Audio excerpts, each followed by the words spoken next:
کیا اور بھگوایا وہاں سے, اور پھر پیسے دیے.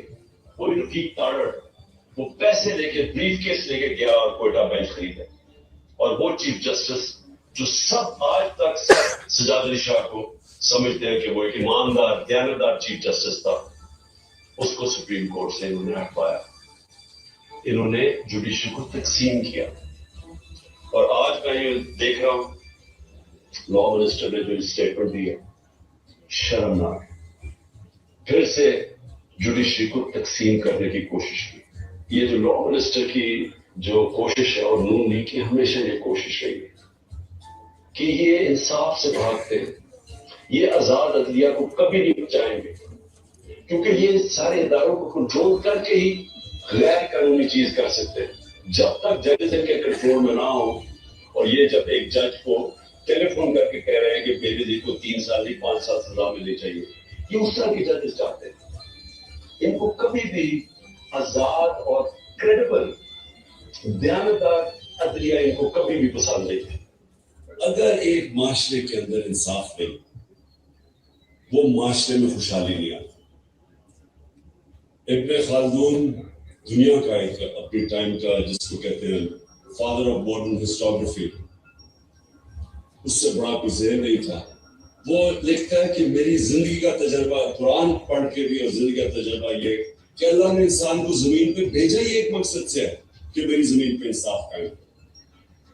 اور یہ جو ونسٹن چرچل کی جو بات کی جاتی ہے جب برطانیہ تباہ ہو رہا ہوتا ہے, تو وہ تب کہتا ہے, وہ پوچھتے ہیں جی ہم بچ جائیں گے, اس سے کیا اگر آپ کی عدالتیں انصاف دے رہی ہیں تو آپ تباہ نہیں ہو سکتے. حضرت علی رضی اللہ تعالیٰ کہتے ہیں کفر کا نظام چل جائے گا لیکن نا انصافی کا نظام نہیں چل سکتا. تو یہ میں 26 سال پہلے اس تحریک انصاف کی تحریک کا نام رکھا.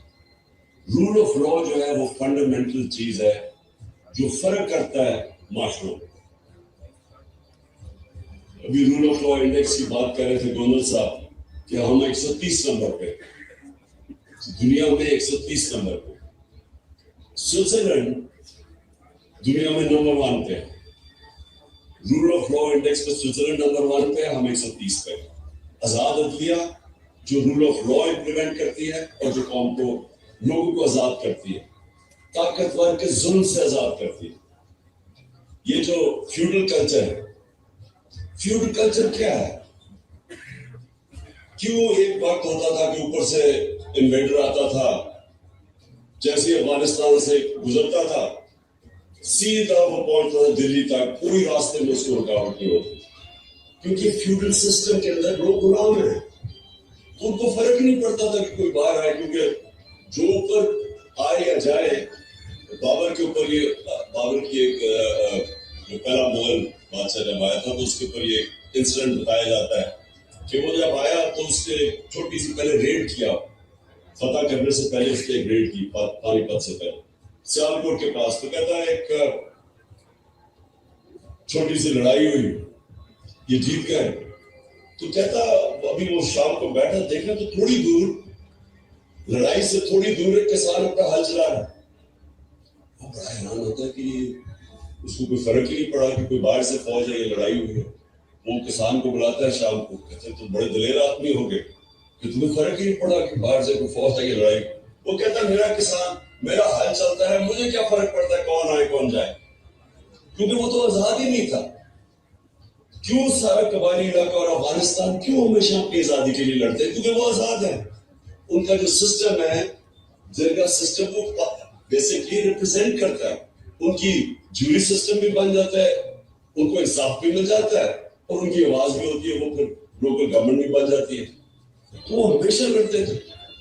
جو آتا ہے افغانستان میں ہمیشہ وہ لڑنا اپنے آزادی کے لیے لڑتے ہیں. قبائلی علاقے 80 سال انگریز کے خلاف قبائلی علاقے میں لڑتے رہے لوگ, کیونکہ ان کا سسٹم آزاد ہے. سو آزاد, جب ہم آزادی کی بات کرتے ہیں یہ یاد رکھیں کہ فیوڈل سسٹم جس کے اندر طاقتور کے لیے قانون, کمزور کے لیے دوسرا, اس کے اندر کبھی اس معاشرے کا پوٹینشیل اوپر نہیں آتا.